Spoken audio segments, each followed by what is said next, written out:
இப்போ மேக்கப்புடைய சட்டம் என்ன அப்படின்னு சொன்னால் இதுலேயும் சில அறிஞர் மேக்கப்பே கூடாது, ஏன்னா அது வந்து இயற்கையை மாற்றக்கூடிய ஒரு விஷயம் அப்படின்னு சொல்லக்கூடிய அறிஞர்கள் இருக்கிறாங்க. ஆனால் அது ஒரு சரியான கருத்து மாதிரி என்ன செய்யலை தெரியலை.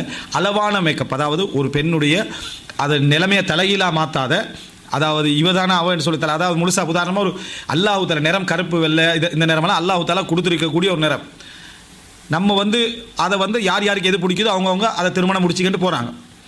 இதில் வந்து கருப்பை டோட்டலாக வெள்ளையாக மாற்றுற அளவுக்கு மேக்கப் பண்ணி திருப்பி குளிச்செல்லாம் முடிஞ்ச ஒரு பார்த்தா என்ன இந்த நிறமே இல்லையாப்பா மணப்பெண்ணை காணமே அப்படின்ற லெவலுக்கு போகிற அளவுக்கு மேக்கப் என்ன செய்யக்கூடாது, பண்ணக்கூடாது. ஏன்னா அது வந்து நமக்கே விளங்குது, நம்ம ஒரு தஹ்ரீர் ஏமாற்றிக்கொள்ளக்கூடிய ஒரு தன்மைக்கு நம்மளே ஏமாற்றிக்கொள்கிறோம், அவனே ஏமாத்துற மாதிரி ஒரு தன்மைக்கு போகிறது. இதெல்லாம் ஃபித்ரத்தை மாற்றுறது என்ற வட்டத்துக்குள்ள வராட்டியும் கூட மன் ஹஷனா ஃபலைஸ மின்னா, எங்களுக்கு மோசடி செய்தவர் எம் சமுதாயத்தை என்ன சார்ந்தவர் அல்ல அப்படி என்ற லெவல். அடுத்து இதனால் என்ன செய்ய போகிறீங்க, தொடரேச்சியாக இதில் தான் ஈடுபட்டுக்கிட்டு தொடரேச்சியாக அதில் ஈடுபட்டுக்கிட்டு நாளைக்கு அது முகத்தில் பாதிப்பை ஏற்படுத்துது, பருக்களை மற்ற விதமான முகத்துடைய சருமத்தை எல்லாம் சுருக்குது இடத்துல எந்த விதமான சந்தேகமும் எனது இல்லை. எனவே ஒரு மேக்கப் கூடுமா அப்படின்னு கேட்டால் கூடும் தான், ஒரு அளவிலான ஒரு மேக்கப் எனது கூடும். சாதாரணமாக அந்த அதுக்கிட்டே சில நிறைய சொற்கள் வச்சுக்கிறாங்க, டேர்ம்ஸ் வாங்கிட்டா அந்த அமைப்பில் சாதாரணமான ஒரு நிறத்தை கூட்டக்கூடிய அமைப்பில் சாதாரணமான இதில் வைக்கிறது கூடும்.